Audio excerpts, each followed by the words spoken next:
We're good to go? You're live. Good. Thank you. Welcome, everyone. And this meeting is live streamed and recorded and available on the internet, visiting the town Parry Sound's website at www.parrysound.ca. Mover and seconder for the adoption of the agenda. Councillor Borneman, Councillor McCann.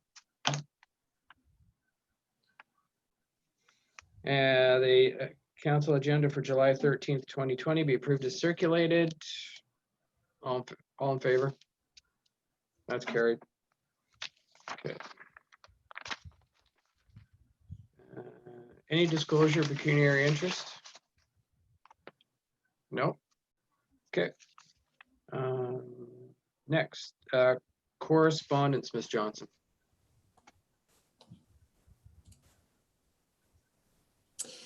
Yes, Your Worship, there are a number of items of correspondence, of course, specifically related to the issue of wearing masks in public spaces and places during the COVID-19 pandemic.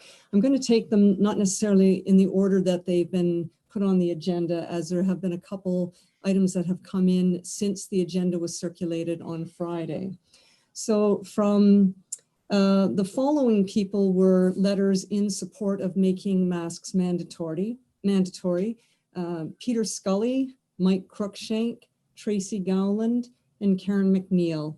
And they're citing usual reasons that have been heard regarding the need to have masks made mandatory, noting the inability to maintain physical distancing in certain locations, and that people from outside the area are coming here. The influx of the numbers. Karen McNeil also cited the opportunity to gather statistical data as well when making face covering mandatory, and that had this happened earlier, we would have that statistical data. There were a couple of letters that were received that are in opposition or express concerns about making masks mandatory. Carolyn Hayes writes, and a portion of her letter is as follows: every public indoor area handout, she suggests there should be a requirement, that every public indoor area handout appropriate new face masks provided for free by the town of Parry Sound to be assured contamination is not being transferred from store to store, home to store, store to home, car to store, store to car, car to home, home to car, etc. And also that should masks be made mandatory, that every public indoor area must have a medical grade disposal unit provided free by the town of Parry Sound located at the exit, and every patron should dispose of their masks upon leaving to prevent contamination. A second letter expressing concern with making masks or face coverings mandatory was from Annie and Dawn Martin. They pose several questions in their letter. For example, will exemptions be honored without showing proof as per privacy laws, or can any store ignore people's health issues with masks and refuse entry or insist on proof? In other words, can a business trump the bylaw and set out their own conditions for entry, or on a positive note, can a bylaw protect those with exemptions and allow them to enter with kindness and dignity? There was also a letter from Dr. Jim Chirico, Medical Officer of Health from the North Bay Parry Sound District Health Unit. There's a letter and then a press release issued at about 10 to 5 today. So the first letter from Mr. Chirico is a response to the Town of Parry Sound Resolution 2020-069, which was passed at Council's July 7th meeting last week. And that resolution requested an order mandating the wearing of face masks in commercial establishments. Of note in that letter from Mr. Chirico, which was received last Friday, July 10th, was that through consultation with the Ministry, the Health Unit was informed that a provincial statement on face coverings would be shared soon. A provincial approach to face coverings would result in a clear direction that is consistent across Ontario. In the event that a provincial approach on face covering is not implemented by the ministry, the Northern Medical Officers of Health are working together to develop a Northern regional approach to mandatory face coverings. A Northern approach would allow for consistent messaging. Now today, a press release from the Health Unit was received, as I said, about 10 to 5. And of note in that longer release, but some specific text relative to face coverings is the following. The North Bay Parry Sound District Health Unit will be mandating the use of face coverings while in certain enclosed public spaces and public transit effective July 24th, 2020. The directive falls under the province's Emergency Management and Civil Protection Act. And then more detailed information regarding the mandate, including information for businesses, the community, exemptions, and frequently asked questions, is to be shared publicly on Friday, July 17th, 2020. This allows businesses a week to prepare for the face covering mandate. So that concludes the correspondence that's been received on face coverings, face masks specifically. Good. Thank you, Ms. Johnson. Okay. So we've got a bylaw, and we'll read it here. Moved by Councillor Backman, seconded by Councillor Keith, that bylaw number 2020-7057 being a bylaw to require the wearing of face coverings in enclosed public spaces and vehicles accessible to the public during the COVID-19 pandemic in the town of Parry Sound be considered as read a first time. Any opposed to that? No, that's carried. All members in favor of having the second and third readings? I need hands on this one. Okay, that's carried. Moved by Councillor Backman and seconded by Councillor Borneman that the bylaw above mentioned be considered as read a second and third time, passed, signed, and sealed. Discussion. Councillor Horn. Thank you. As we heard today, as our province moves to phase 3 of reopening in some areas, including our areas, our bylaw states that the wearing of face masks are mandatory beginning this Thursday. As this health unit has just released their time frame, which is next Friday, I think that we go ahead, we move towards passing this bylaw to make mandatory face mask coverings as of this Thursday. If we can save infections, if we can save a life for 1 week prior to the health unit, why wouldn't we do this? And I think it's necessary in our area to protect the citizens of Parry Sound. Thank you. Thank you, Councillor Horn. I think too, what it does is it gives the community a more time to gear up for this as well. So actually, I'm going to go to Chief Thompson. Chief Thompson, do you want to mention some of the highlights in the bylaw, or whatever, that some of the things that are covered, like, you know, the one thing is that when, I'll let you go ahead, the timing, if the health unit does something, you know, with regard to their own measures. Through you, Mr. Mayor, a couple things. First of all, I just want to make sure everyone's clear on it. There is a typo because we made some last minute changes on Friday afternoon in my report as compared to the bylaw. Councillor Horn did mention this Thursday. That was going to be staff's initial recommendation for implementation. The bylaw actually states next Monday, so a week from today is what the bylaw currently states as the implementation date. So first of all, I do apologize for that slight bit of confusion. The date is right in my report, but it references Thursday rather than the proper day, which is Monday. According to the bylaw, council can change that if they so want. In terms of the bylaw that's in front of you tonight, Allison and I looked at a few different bylaws that had already been implemented throughout the province and tried to create a hybrid that was going to be suitable for our area. And after that, Clayton and Allison and I had significant discussions on just refining that. There are generally two ways that we have seen to go about the implementation of a mask bylaw.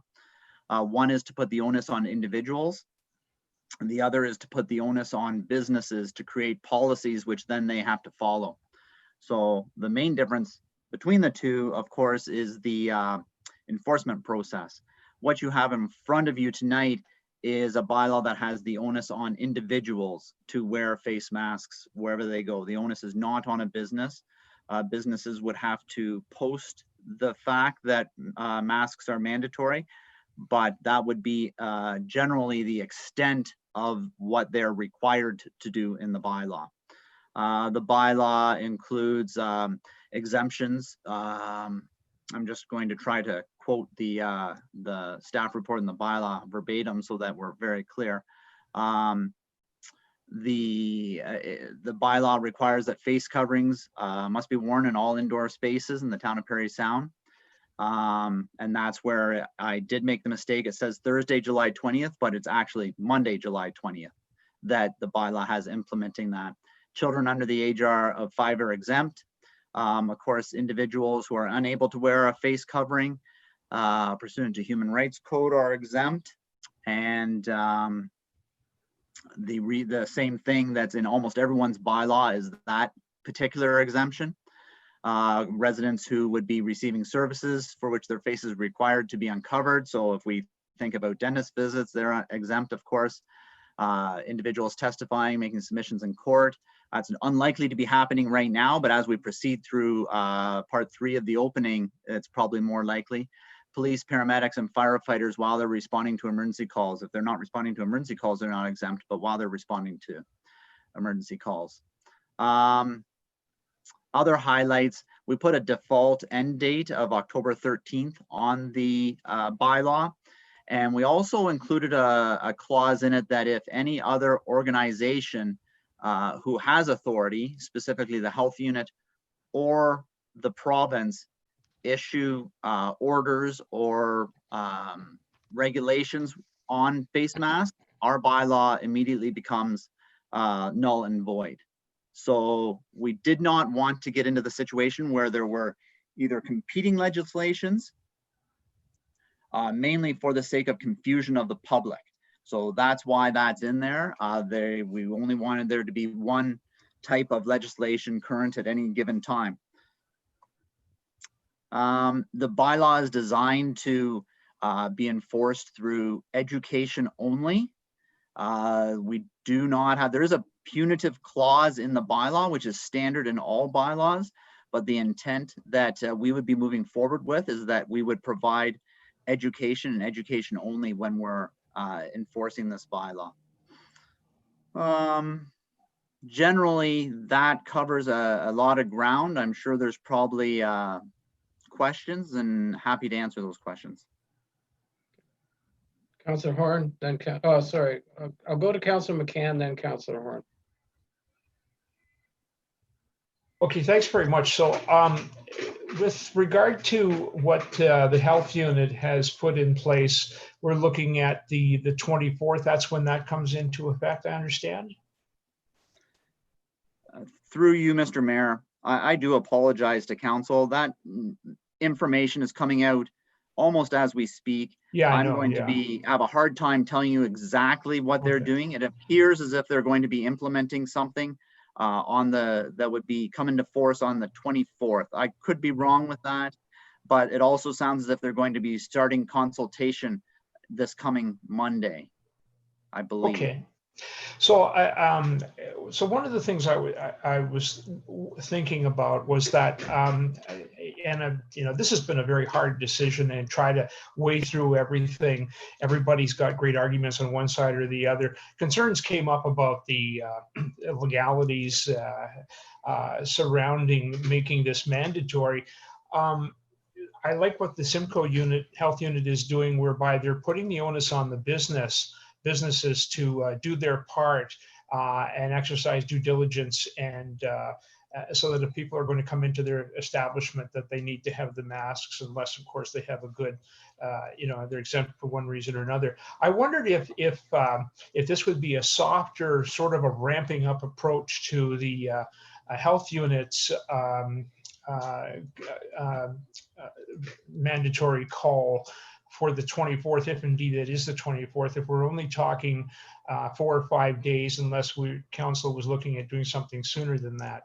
So I wondered, maybe rather than to jump right into this and and for those who are concerned about the legalities and mandating it specifically, if this isn't a better way to sort of, ramp up to that legislation that's coming, if we put the onus on the businesses. We as a municipality don't have the same kind of legislation as the health unit does, and this might be a nice easing in. So I just put that out there for thought and for consideration. Councillor Horn. Thank you for clarifying the date, Chief Thompson. I got excited when I read Thursday and I didn't read the date. So as I said in my first comments, I really think we should coincide our date with the province reopening to phase 3. And I really think that making an amendment so that this comes into effect within the town of Parry Sound that coincides with phase 3, which is Friday at 12:01 a.m. I'd like to see us do that because like I said, if we can save someone from an infection, someone from a death, I think the onus is on us to protect the people of Parry Sound and area. So I'd like to make that amendment to coincide with phase 3 of opening of the province. Is there a seconder for that? Councillor Keith? Okay, any discussion on the change of date? Councillor Backman? No, it was just on the overall discussion of the bylaw. Oh, okay. All right, anyone, Councillor Keith? Yes, I like the change of date, and I would agree with Councillor Horn because I think it's consistent. And I think when people hear too many dates, it gets confusing. So this would cut down on confusion. Anyone else? Councillor Backman? Just one of the concerns I have is I learned today that as we move into phase 3, restaurants, the operations and the instruction that is coming down from public health or the province to restaurants is that patrons will be required to wear their mask to their table. And once seated, they are under the new laws being implemented, will be able to take off their mask, and because they are social distancing. And I'm just wondering, by us putting forth this and not abiding by, and then will that create confusion for our businesses in our community and, which legislation to be following? And that's one of the concerns I have. Chief Thompson? These are very, through you, Mr. Mayor, to council. These are very fine detail points, and our bylaw is designed and was reviewed by the lawyer with this in mind, and he specifically commented on that to make sure we understood what we were doing when we put this together, is that for this particular issue that Councillor Backman has brought up, our bylaw would require people to wear masks while they were in a restaurant, when they were going to the table, if they got up from their table to go to the washroom, anything other than sitting at their table and eating, they would be required to wear masks. So the bylaw, it is a fine point within the bylaw, but just so everyone is clear on that, that's what would be required by the bylaw that's in front of you tonight. Good. Just a follow up in regards to that, but if their public health is informing them that the patron doesn't have to wear the mask at the table, does that contradict, like their bylaw would override or their legislation would override ours, correct? Through you, Mr. Mayor, I believe that's a two-part question in that initially, overall, I don't exactly know what competing legislation would override which. Our bylaw is designed that once there is a regulation put in place by the health unit, ours becomes null and void. So there would not be two implemented competing legislations at the same time if the bylaw were to be passed as is. Okay. Mr. Mayor, if I could just add a comment. Yeah. Section 14 of the bylaw says, this bylaw should not be interpreted so as to conflict with a provincial or federal statute, regulation, or instrument. So I think the senior legislation would prevail. Any further comments on the date? Okay, any opposed to the change in date to the, what was it, 15th? Right? Councillor Horn, was that the 15th? The 17th, is it not? Yeah, 17. 17th, okay. Yeah, 12:01 on Friday morning. Okay, all right. So we've got the time, we've got the date, that sort of thing. So anyone opposed to that? I don't see anyone opposed, so that's carried. Any more comments on the bylaw as amended? Councillor Bachman. Just in regards to this bylaw, I guess this question would be for Mr. Harris. Could you, or Mr. Thompson, I just wanted clarity on what the advice was from our lawyer. Through you, Mr. Mayor, in what respect? In regarding the municipalities putting forth a bylaw to mandate masks over other legislation. I'll see if Mr. Thompson has some comments, but I think what I mentioned, what we have in the bylaw itself is that it's not intended to conflict with senior legislation. So that's the first point. The lawyer did comment that the province and also the health unit is in a better position to implement this type of legislation dealing with the health and well-being of residents. But the Municipal Act does give us the authority to put this kind of a bylaw in place. We do it in relation to smoking, so it's not a first. But I think with the fact that the health unit is coming on board is a good sign that they're in a better position, and then it will be consistent across the entire health unit district. Thank you. Anything you wanted to add, Chief Thompson, or? Just through you, Mr. Mayor, in the staff report is a direct quote from our solicitor. There's two direct quotes from our solicitor.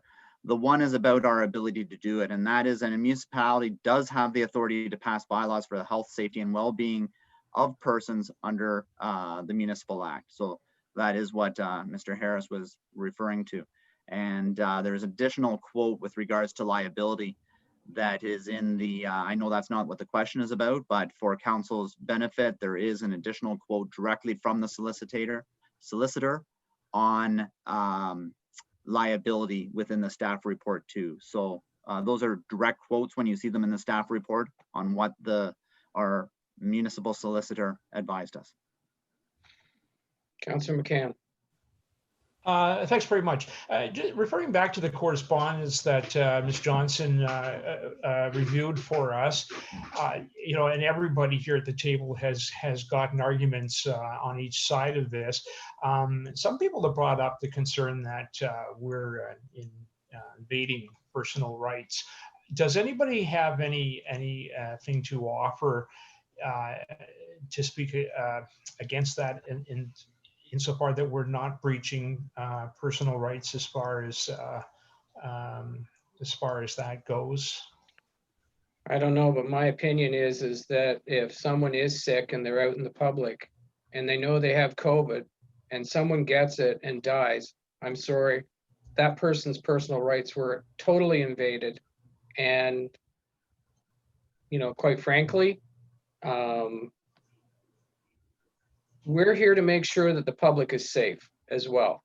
And this falls within our bailiwick to do, and that we should, do what we can. The health unit, and late this afternoon has come on board, which I greatly appreciate. But we need to, there is that in between time, and we need to make sure that we're moving ahead with it. And I will be asking for a recorded vote tonight.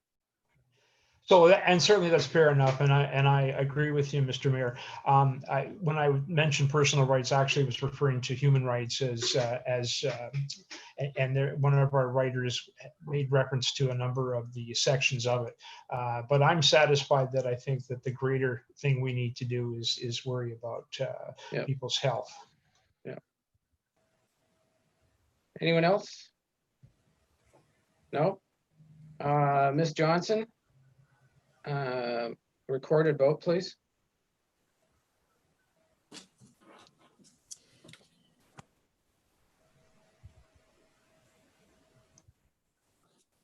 Councillor Bachman, Yes. Councillor Borneman, Yes. Councillor Burden, Yes. Councillor Horn, Yes. Councillor Keith, Keith, yes. sorry, Councillor That's okay. McCann, Yes. Mayor McGarvey. Yes. The results are unanimous, 7-0 in favor of passing of the bylaw. Bylaws Okay. passed. I really want to thank everybody for doing this. And I know I've had a number of comments from the people that appreciate the town stepping forward like this to implement such a bylaw. And like we've said, it'll go by the side, be null and void after the health unit gets their stuff into gear. So thank you, everyone. Night. Oh, wait, I gotta pass a confirming bylaw.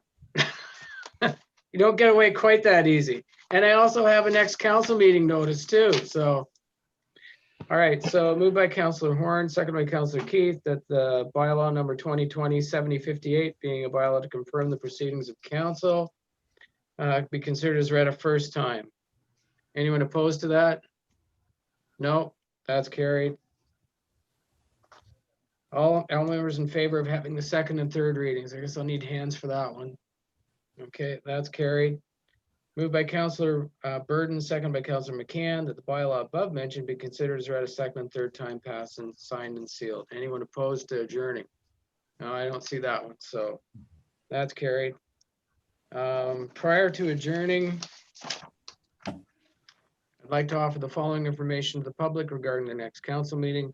The next regular council meeting for the town of Parry Sound is scheduled for Tuesday, July 21st, 2020 at 7 p.m.